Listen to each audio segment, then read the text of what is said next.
Now, The Hunt Palmer Show. Waiting to rise again. You're listening to The Hunt Palmer Show. Brought to you by Quirks, Cajun fried fish and shrimp on 104.5 ESPN Baton Rouge. This is the moment you've all been waiting for. Locking down the middle of the day. Live from the Raising Cane studio. This is Hunt Palmer.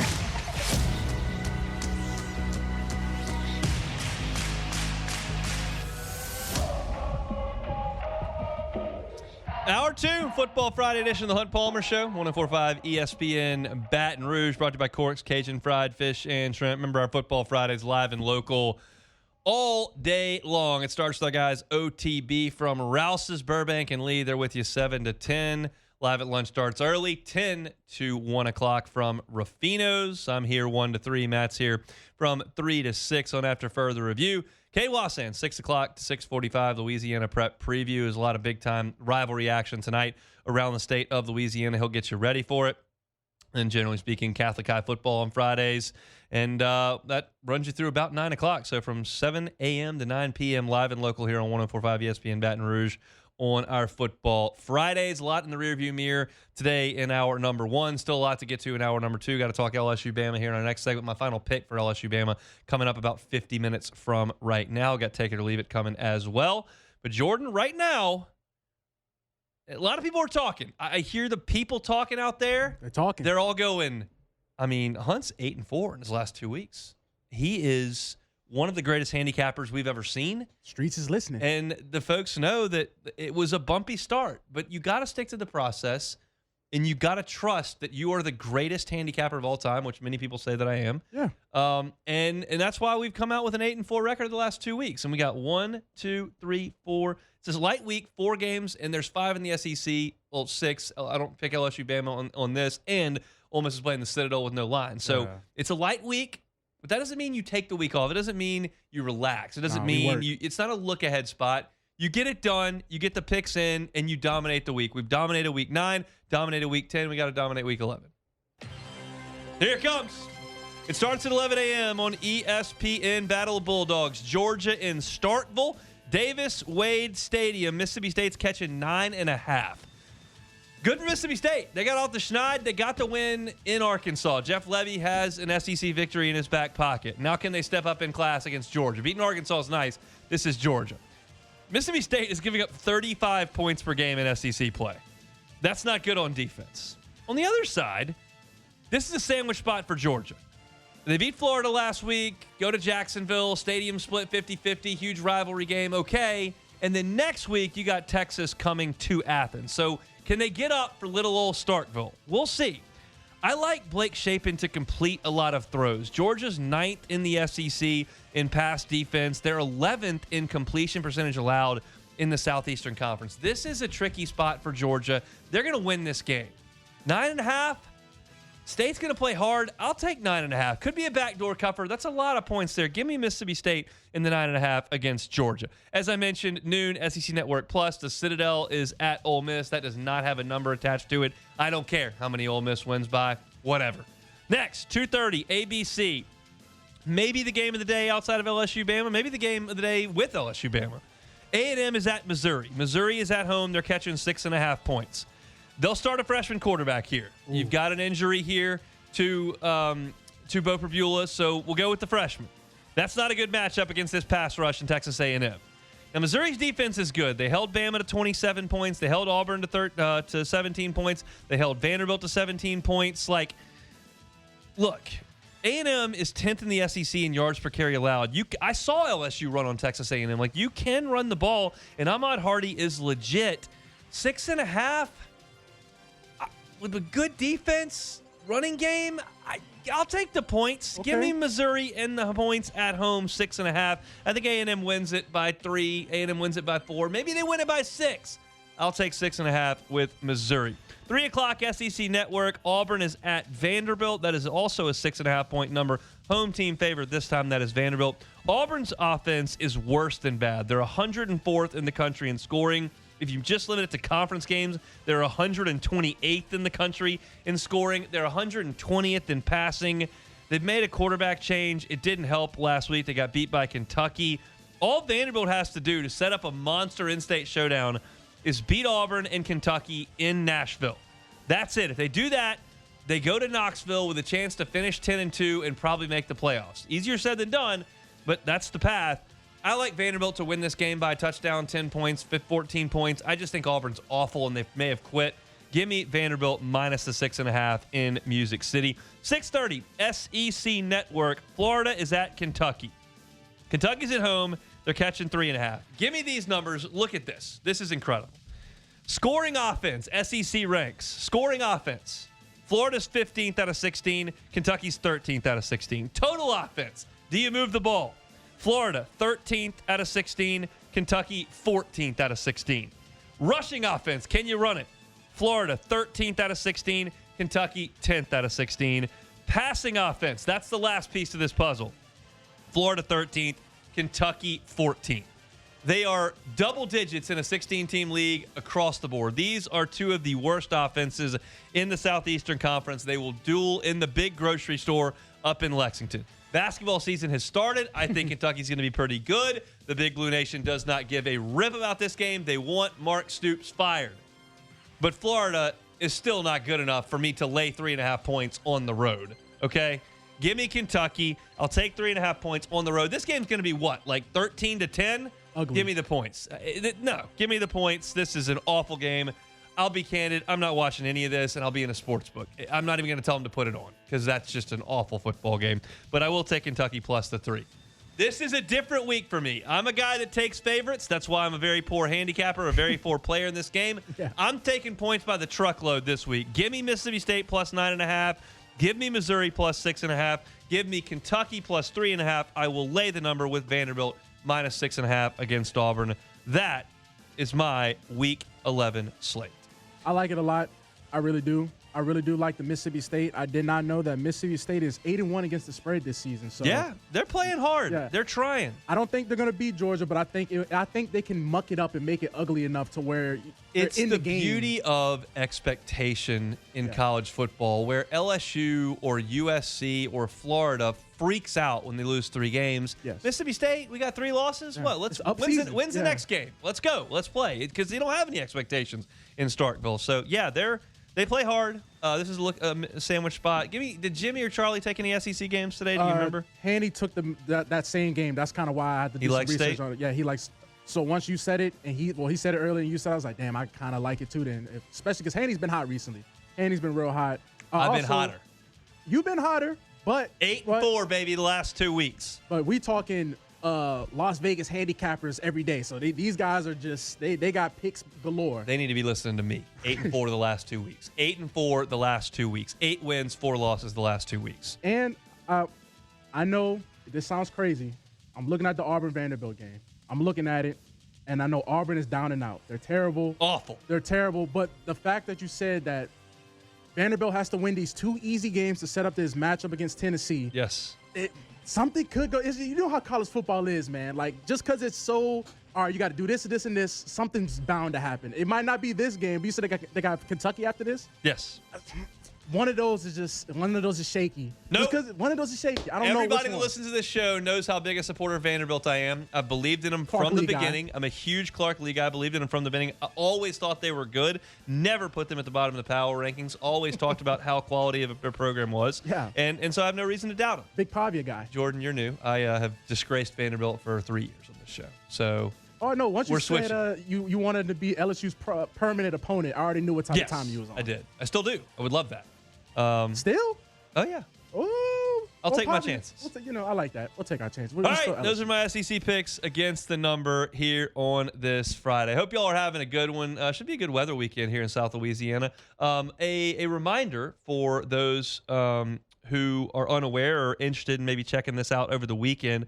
LSU tonight, 5 o'clock, Alec Box Stadium. They will be scrimmaging over there, inter-squad, so you can go check that out. It's free. Bring in Coca-Cola, bring in Yingling Flight, bring in whatever you want, margarita, watch a little bit of baseball. They'll be playing at 5 o'clock today. And then they got another scrimmage tomorrow in Alec Box Stadium. I believe it's 1 o'clock. Maybe make sure I'm not leading you astray here. I have it. It is right. Well, it's on LouisianaSports.net. I can tell you that. Here it is. Schedule set for November 7th through 9th. 5 o'clock tonight. Then on Saturday at noon. Saturday at noon, so if you're looking to kill your day, it's before LSU Bama, Saturday at noon. And then Southeastern, 1 o'clock in Hammond. I do not know if that's free or not. I kind of doubt it, but I don't know. So don't be stunned if you do go to Hammond and you got to pay something to get in. I have not gone to one of these scrimmages away from Alex Box Stadium, so I'm not sure. I'm going to try to get to the one on Sunday. We'll see. It might be free. I just don't know. I do know that today is free at 5. Tomorrow is free at noon. So you can check those out at the box before they go to Hammond on Sunday. I'll be there tonight at 5 o'clock watching a little bit of baseball. All right, we'll come back, talk some more LSU Bama next. The Hunt Palmer Show. You know what else you can do this weekend? If you don't want to go watch baseball at the box, it doesn't count. Go play some golf indoors. Swing Easy Golf Club, Baton Rouge.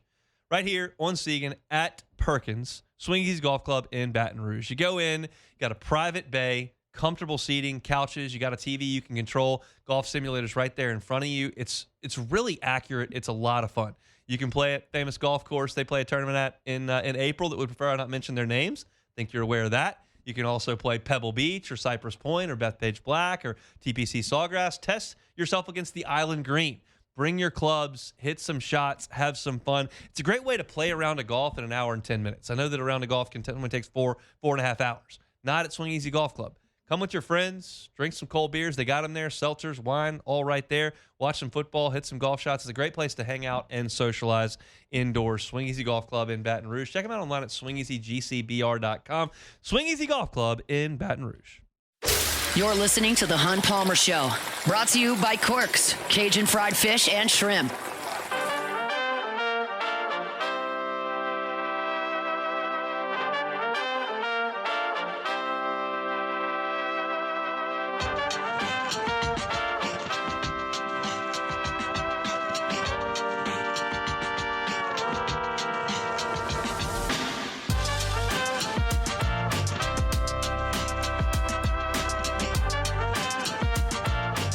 Chugging right along here on a Football Friday edition of the Hunt Palmer Show. Corks, Cajun Fried Fish and Shrimp brings you our Friday shows. Happy to feed you in bulk. You got a crew coming over to watch LSU and Bama tomorrow night. Don't want to cook all day to get ready for that? Corks can help. Big old trays of that jumbo Gulf shrimp. Big old trays of that crispy fried catfish. Shoestring fries, all the sauces your heart can desire. They've got your classic cocktail, classic tartar. They've also got their cork sauce, which is fantastic.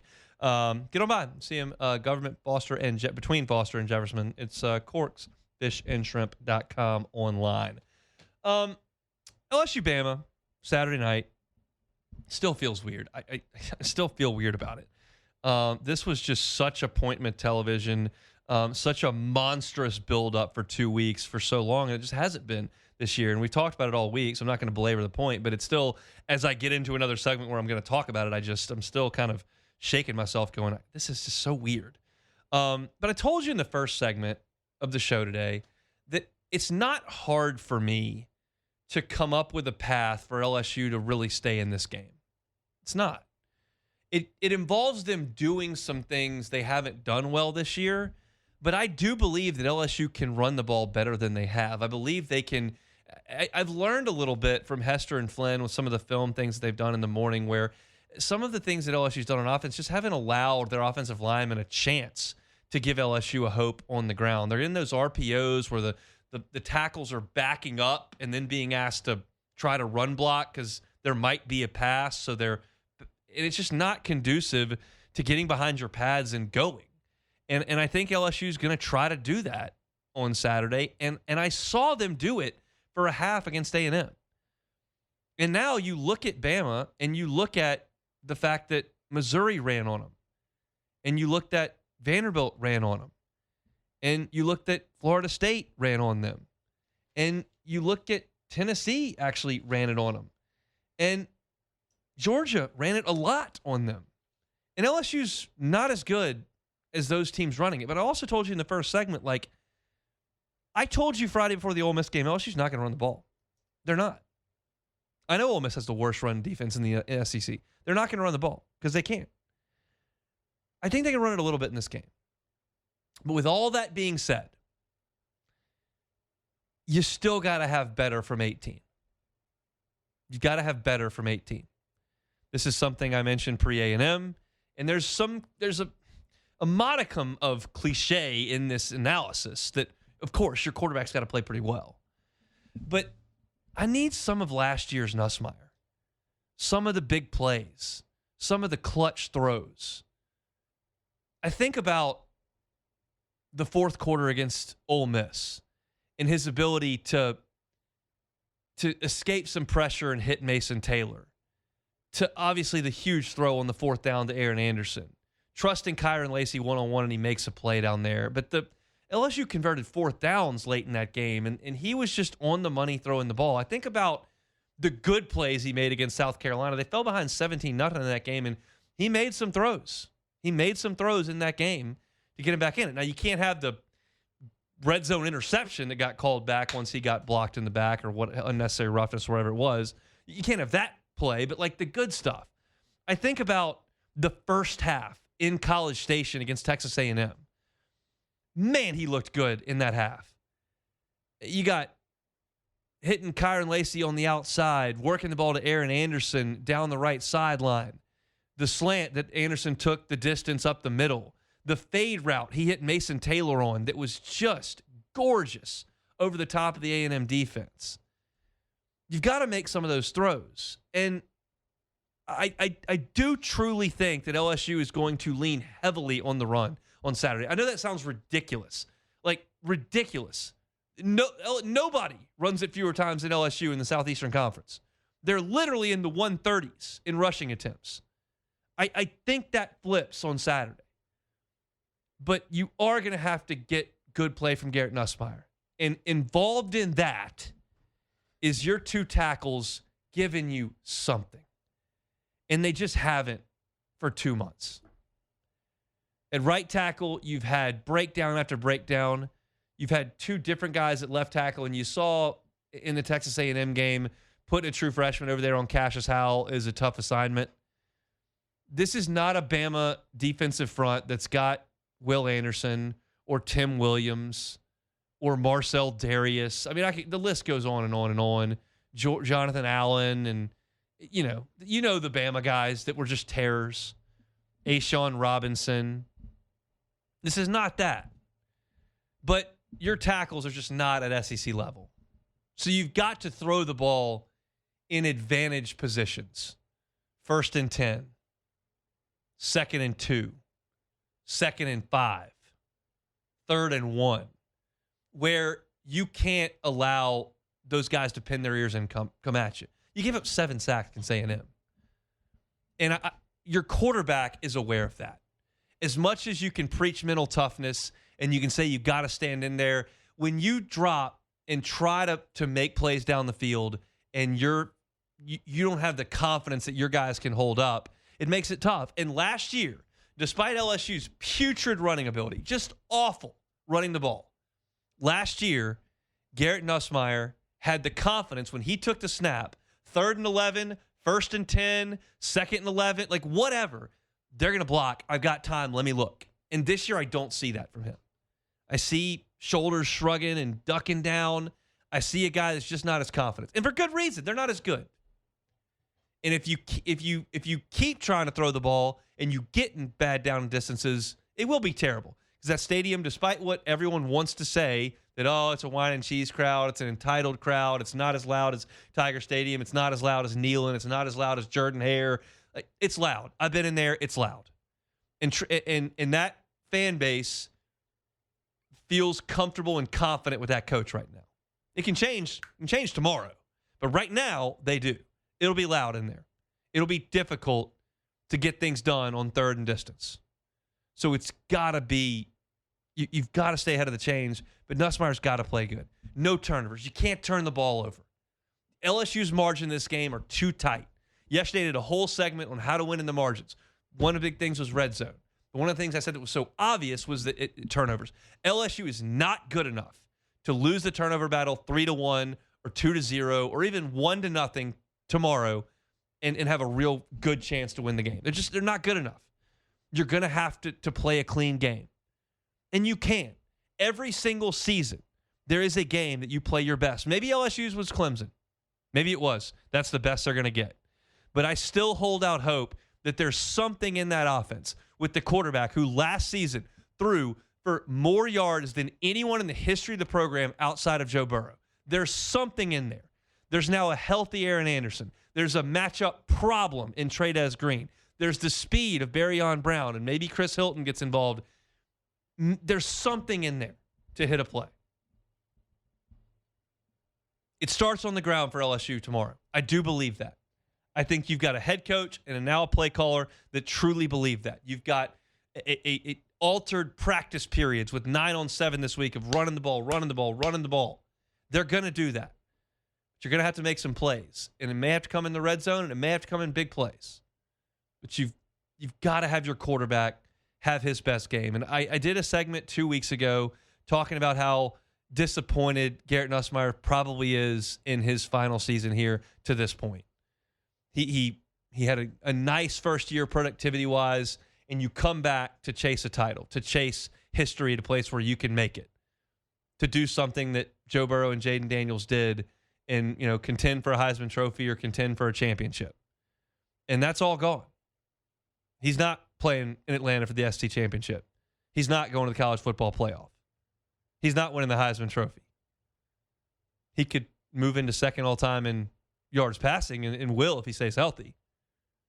But this may be the game that you look back on and go, oh, that was when Nussmeier made those huge plays and they went to Tuscaloosa and won. Maybe a game you talk about like that. There are plenty of guys that have got games that you talk about that didn't win championships. Josh Reed didn't win any championships. I mean, he won the SEC, I guess. But you talk about his day against Alabama. Like Leonard Fournette didn't win anything of substance, but you talk about that day against Auburn, that day against Ole Miss. Maybe this is a day where Garrett Nussmeier hits some big plays, doesn't turn it over, makes some huge throws, makes one play late in the game to win it. Because that's the point. If they can run the ball and they can win time of possession, like I talked about in the first segment, maybe it comes down to one play. And maybe it's like that play he made to Aaron Anderson on 4th down against Ole Miss. And maybe we talk about that with Garrett Nussmeier. Maybe he makes a throw in overtime, like Jaden did in the 2-point conversion, like Jamarcus did in Tuscaloosa in 2005. Maybe. That's what you've got to cling to. 18's got to be really good on Saturday. And I think there's a reasonable chance that Michael Van Buren gets some snaps. I think there's a reasonable chance Juwan Johnson's involved in some direct snaps. I think they're going to do some creative things to try to run the ball. But that doesn't mean Garrett Nussmeier is going to play 60% of the game. I think he's going to play 95% of the game. He's got to make some plays. You can't go to Tuscaloosa and win without your quarterback figuring it out. And I'm not telling you he's got to be like the last two guys who have won for LSU against Alabama. They both won Heismans. He doesn't have to be that.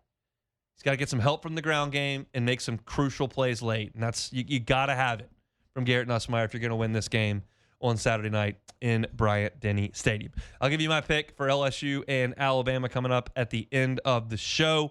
I've already given you my Saints and Panthers selection. If you're looking to find that, you can find it Hunt on Saints on YouTube, wherever you find your podcast. We're probably done with Saints and Panthers for the most part for the rest of the show, but we did at the end of the hour. If you want to go ahead and check that out, you certainly can. We got 2 more orders of business to go on this Football Friday. We will, of course, pick the game, as I mentioned. When we come back, we'll take it or leave it. That's next. The Hunt Palmer Show. Genesis of Baton Rouge. GenesisofBatonRouge.com is the website. Holidays are coming up. Of course, it's always a great time to surprise somebody you love with a vehicle. If you want to do that, you certainly can. That's not in the cards this year, but you are going on a road trip, so you think, well, might as well leave those miles off of my current vehicle. I'll do a rental. Genesis of Baton Rouge is happy to do that for you. 2 things. You take those miles off your vehicle. You also get behind the wheel of a Genesis maybe for the first time and understand the comfort, the style, all the features, and they'll tell you about the safety. Every single model on the line is an IHS top safety pick, meaning one of the safest cars on the road, no matter which one you're in. I like the GV80. It's a midsize SUV. Get behind the wheel with your family, Thanksgiving road trip, Christmas road trip, and tell them I sent you.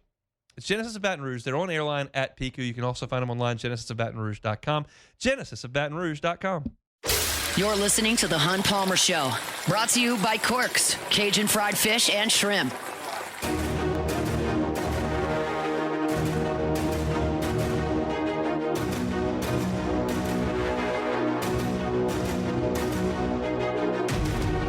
Failure happens to us all, but it's how champions evolve. Got a text, for those that are just hopping in the car, I got a text that the LSU Southeastern scrimmage on Sunday is sold out, we are told. So if you heard me talk about that 20 minutes ago and said, oh, that's great, let's go, maybe not the best idea. So I think it is. They did sell tickets, and I think they are sold out. But you can watch LSU at 5 o'clock today, and you can watch them at noon tomorrow if you head over to Alec Box Stadium. I'll be there with the Myers man at 5 o'clock, watching a little baseball this evening. Just a palate cleanser for me. It's been a rough 2 weeks here in Baton Rouge.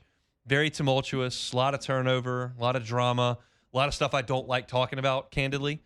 And then we'll see what tomorrow brings. It could be awesome. It could be not good. But today, this afternoon, going to watch a little baseball at the box, good weather, Myers man in tow. That's going to be enjoyable. I'm going to enjoy my Friday evening out there at the box, so I'm looking forward to that. My LSU and Bama pick coming up at the end of the show. Let's play Take It or Leave It.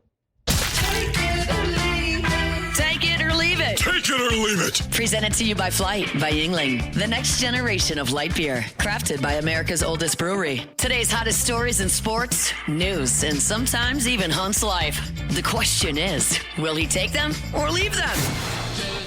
Flight by Yingling, the next generation of light beer. Brian Haldane across the hall told me that the FAA is canceling a bunch of flights. You know what they can't cancel? Flight by Yingling right here. So if you're looking to make sure you got a flight that can't be canceled, Flight by Yingling, next generation of light beer. Just 2.6 carbs, 95 calories. It's Friday. It's the weekend. Looking to pick something up on the ride home. Just pick up a Flight by Yingling, next generation of light beer. All right, let's kick this bad boy off with everybody's favorite linebacker, Whit Weeks. As Whit Weeks played his last down in the LSU uniform. Take it or leave it. I'll leave that. I realize the injury is more serious than we thought. Like, he gave it a go against South Carolina, and it didn't work out. But I think he comes back to give it a go. You still got a game against Arkansas coming up at home. You've still got Senior Day, which I think will be his last time to get an opportunity to play alongside his brother in Tiger Stadium against Western Kentucky. Yeah. And then you've got a trip to Oklahoma. Keep in mind, like, from right now, you've got a week before Arkansas, a week before Western Kentucky, and then a week. You've got 3 weeks, and he's listed as questionable, and he's running around on the practice field. So I'm not 100% convicted. I'm not a doctor, and I don't have a diagnosis on Whit Weeks, but knowing his personality the way I do, knowing how important this year was to his family, with Zach on the team, with West on the team, he's going to give it a shot to come back at some point. All right. Mansour Delane's biggest test this season versus Bama. Take it or leave it. I'll leave it. I think Craver and Concepcion are as every bit what you're going to see from Bernard and Williams on Saturday. Simpson's probably a better passer than Marcel Reed, but not like a ton better. He's better. I mean, Reed threw 3 interceptions in the game against LSU, or two. But I think it's close. But I think because it's close, I'll just default to maybe not. Okay. All right. LSU O-line will give up no more than 2 sacks on Saturday. Take it or leave it. I got to leave it. I mean, I think they're so leaky on the edge as a tackle. And this is like all August we sat here and we said, I think they're pretty good on defense. I think they're pretty talented at running back. I think they're pretty talented at wide receiver. Quarterback's proven commodity. Like, the offensive line's just decent, maybe. And the offensive line just has not been decent in pass protection. And it's compromised you. So is the injury to Nussmeier. So is the inability to run the ball, to call the running plays. Like, there are a lot of reasons why they haven't been great on offense. But one of them is that they don't pass block very well. And that's a huge change from last year, and it's been a huge deal. The 2019 LSU versus Bama game was more memorable than the 2011 LSU versus Bama game. Take it or leave it. I'm going to leave it. Leave it alone. They're phenomenal, and it's not a big chasm. This is probably my personal opinion. I was at the 11 game. I was not at the 19 game. I was listening to Locked On Bama today as I was running this morning, and they were talking about the pregame atmosphere for 2011. For those that weren't there, like, I'm just telling you, I've never been in a pregame atmosphere like that. I mean, LeBron was there. Oh, wow. I didn't even know that. Yeah, I mean, like, Vince Vaughn was there. Snoop Dogg was there. Like, Russillo and Van Pelt were there. Like, it was, I mean, not that Russillo and Van Pelt are LeBron. Yeah, LeBron like, and Snoop Dogg. But it's like, it was just, I was walking the sideline pregame, and I knew every single person that was there. Yeah. And then the stadium was full an hour before kickoff, was just never the case anywhere. And I was home for the 19 game. The 19 game was back and forth, and there were more points scored, and you had all those first-round pick wide receivers. You had 5 first-round pick wide receivers there. Yeah. But the memories I have of 11 are more vivid. Overtime, the drama, the field goal ended on a walk-off. Yeah. Like, to Eric me, Reed. 11 was the game. But 19 was – I don't mean to disparage 19 in that way. If you weren't at 11 and you were at 19, your answer is probably different. I was running around my living room alone like a crazy person in 2019. I vividly remember – like, this is, it's almost embarrassing, but here we go. I don't have the pride. Who we cares? here. I was at my house by myself. Yeah.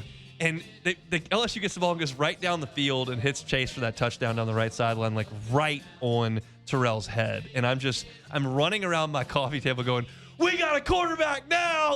Because LSU had gone to Tuscaloosa with no ability to throw the ball like 20 years in a row. And finally we could, and Joe never stopped throwing it after that. By the way, one of my trivia questions this weekend, this past week at Court to Table, was combined passing yards by Burrow and Tua. You'd have to get it exactly correct. It was closest team won. You want to throw a guess how many passing yards combined they had that day? 600? 811. 800? 811. Tua was over 400 yards. I mean, yeah, he did have to throw the ball a lot towards the end. Well, he threw it. Yeah. He had 2 deep balls to Smitty. Devontae. Yeah, Smitty. Wow, but yeah, for 800? me, give me 11. It was just nuts. Okay, splitting tens and blackjack. Take it or leave it. I'm going to leave that. There's probably some blackjack in my future this weekend. We were talking about that. I'll be at the casino all day on Saturday, so I'll probably play a little bit. I play the table minimum for like no money, but I like the woman next to me. We do it 2 times a year. The woman next to me, after the Ole Miss game I was playing, she was playing like 500 hand. Ooh, and wee. it was something to watch. Like, she was winning a lot and losing a lot, and I don't know I couldn't even tell you if she ended up winning money or losing money, but there was so much of it changing hands so quickly because, like, she was betting this little I'm getting into a whole blackjack thing, but I love to play blackjack. I do it like 2-3 times a year maybe, and I don't do it for very much money at all. But I pretty much play exactly by the book. I don't take a lot of chances. Maybe if you're way up and the dealer's got a 5 showing, you want to go out there and split tens. I'm taking my 20 to the house, so I'm not going to split that. But I like to watch people do it. Yeah. And so I'll take my tens. All right, Rico Dowell over 120 yards on Sunday.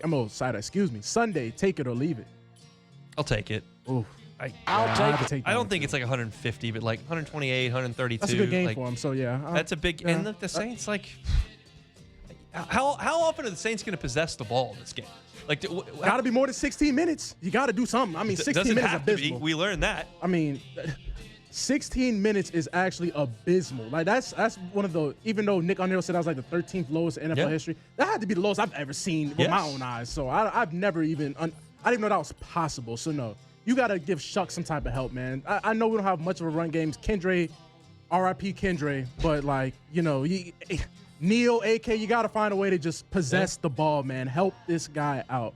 Okay, last but not least, the game day kickers are too good now. Take it or leave it. I'm going to take it. Yes, they are too good. We're like drafting high school kickers to kick 30. Practicing. I want to see bums kicking. I want to see the worst. I want me out there shanking it 10 yards. Like, that's funny. You give me, I know a high school kicker can make a 30-yarder off a tee uncontested. Or like, this little soccer kid do one of those. I want to watch the general population go out there and try to kick field goals. This is the spirit. I don't even care that much about McAfee giving the money away, or ESPN or the insurance company or whoever's giving the money away. I just want to see bad people try to kick field goals. Yes. That was the spirit of the competition, and we're getting away from that. Look, I'm gonna be real. What I hate the most, though, and it might sound kind of me. I hate when they give him a second chance. I hate the second chance. You only get one shot. No, what these like? Oh, let's give one more. Then Here's the idea. Let's give Groupie 2 chances on all his field goals. How about that? You think if we give him a 50-50 shot, he can make one? Man, the last kid that made it, he looked way better than Groupie. He had power behind that. Groupie that kid kicked it. It would have been good from 50. Exactly. I don't want to see that. And Groupie can't even make it from 50. So we got a problem. We need to go get him. Your comment. Was it yesterday's show or today's show where you're like, well, he's outside, so he's going to struggle? Yeah, he's going to struggle, man. I've seen him struggle in the dome. It's outside's worse. He's worse. I want to see the general population. That's another great idea that Twitter gave, like, this is like 8-10 years ago for the Olympics. Like, put an average citizen in all these events. Oh, I want to good. see an average citizen swim the 100-meter freestyle Drunk. against these swimmers and just see how good they are. Yeah. Because you can't really. I want to see the average Joe, and they're all the way over there at this part of the pool, and everybody else is just Olympians. I want to watch a 28-year-old accountant go out there and run the 100 against Bolt. Yeah. That's what I want to see. We like Rich Eisen running the Combine 40 in the suit. Give me the construction worker out there trying to swim the 100 free. That's what I want. And I want the game day kickers to be bad. Yes. I want entertainment on this. No, you're actually, that's $1 million idea. We need to go and patent that or something. We got to get that into works. That's $1 million idea. Nobody ever listens to me, Jordan. Hey, I like that on the idea. air, in my home, no one listens. Okay. Well, that's it for taking the lead. All right. Presented by Flight by Yingling, the next generation of light beer. One more time, get you set up for tomorrow for our broadcast schedule on our Guaranteed family of networks. 1:45 is when we'll start Eagle 98.1 pregame show from Rouse's, Burbank, and Lee. Game day will be Hanny and Musso. They'll run for 3 hours from 1:45 to 4:45. That's when I'll take over on the LSU Sports Radio Network. Myself and Marlon Favorite will go about 90 minutes. And then we'll hand it to the broadcast team in T-Town. 30 minutes after it goes final, me and Marlon on the Fighting Tiger postgame report. And then 90 minutes after the game goes final, Charles Handiger, Richard Dixon, Eagle 98.1 Game Days postgame show right here inside the Raising Cane studio, taking your phone calls for 2 hours. So 1:45 start time for Eagle 98.1 Game Day. We'll go to about 2 in the morning as well. All on Eagle 98.1, our flagship station for LSU Athletics. And then the game day will be simulcast here on 104.5 ESPN Baton Rouge. All right, we got one more order of business. I'm picking LSU Bama next. The Hunt Palmer Show. One Bath and Closets. OneBathAndClosets.com is the website. David Duvall and his team, 30 years redesigning and remodeling bathrooms and closets. Tub to shower conversion. It can be simple. Doesn't have to be a huge renovation, huge project, very invasive, time-consuming, expensive. Those are all the things you think about when you think about a renovation. It can be simple. If you've got one of those 90s-style big jacuzzis that you don't use with all the jets involved, they don't even work anymore, get rid of it. That's a lot of space. You can better use it potentially as a gorgeous walk-in shower. If you've already got a shower and you're going, what do I do with that?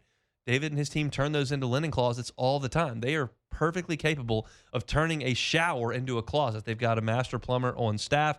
They can handle every piece of this. So the only phone call you make is to David Duvall and One Bath and Closets. If you've got a bathroom that needs a little bit of help, little bit of life breathed into it, David Duvall and his team can customize it for you all the way through the vanity if that's what you're looking for as well. It's One Bath and Closets. Get that free consultation. It doesn't cost you anything.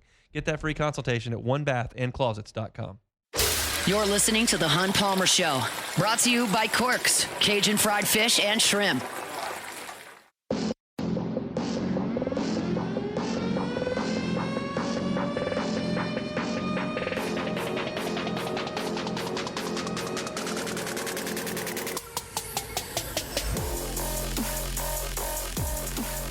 Football Friday shows, all Friday shows, right here on the Hunt Palmer Show, brought to you by Corks, Cajun fried fish and shrimp.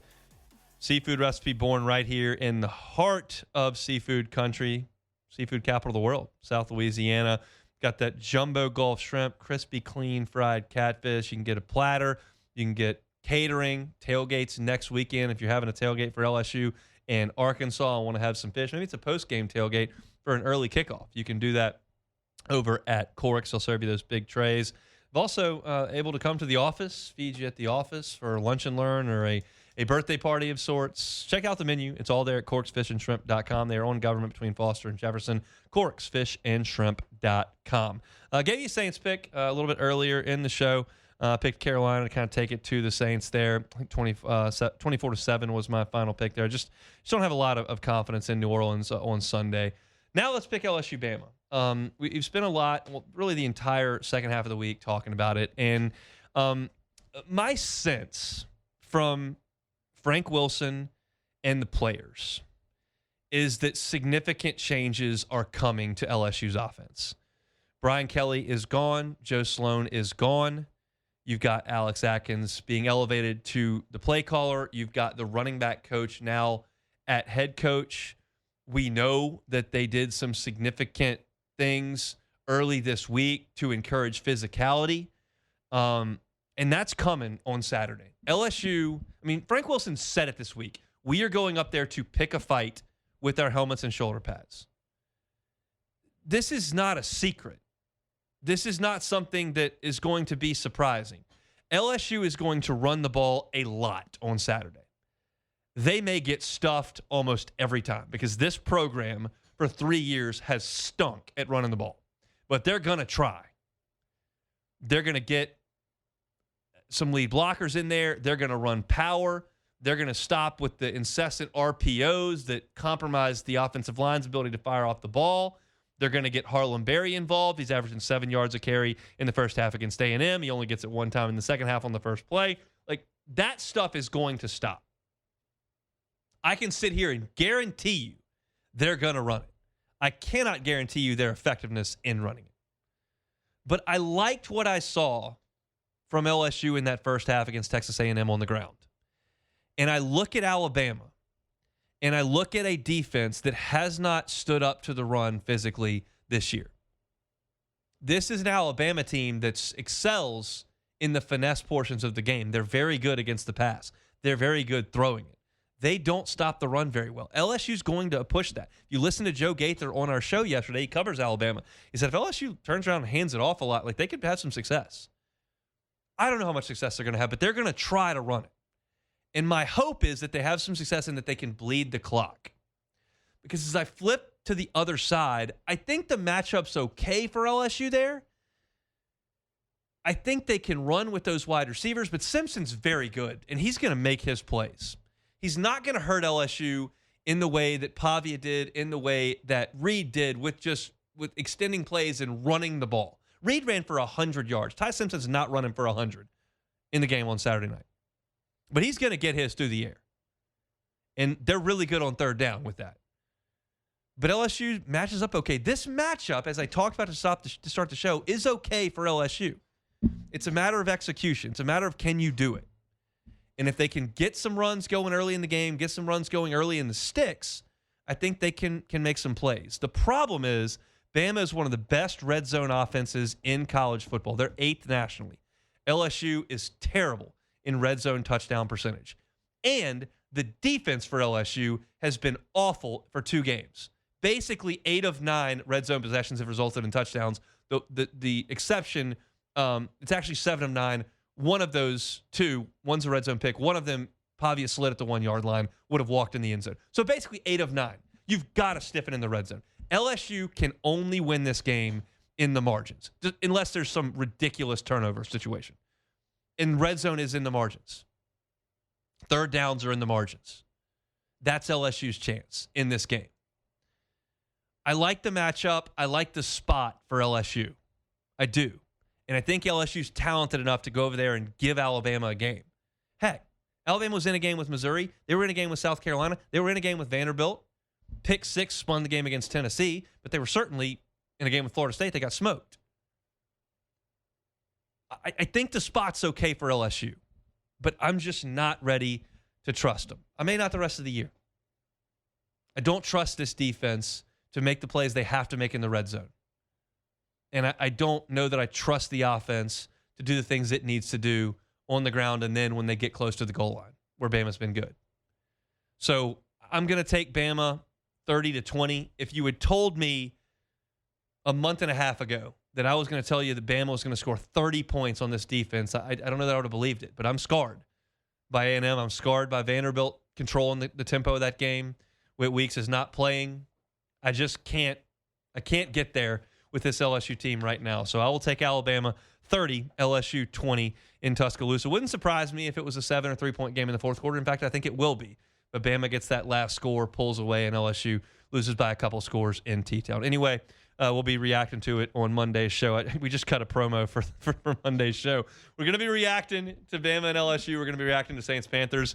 And if that's too depressing, got a basketball game to preview on Monday night and baseball scrimmages to talk about. So we'll do it one way or another on Monday. That's it for us. If you missed any of the show, catch it on demand wherever you find your sound. Just search Hunt Palmer Show. LSU stuff, Hunt on LSU. Saints stuff, Hunt on Saints. All your content for free, LSU and Saints, LouisianaSports.net. Matt's going to drive you home next on After Further Review. Hope everybody has a wonderful and safe weekend. I'm going to go to the box and watch some baseball. See you on Monday. The Hunt Palmer Show.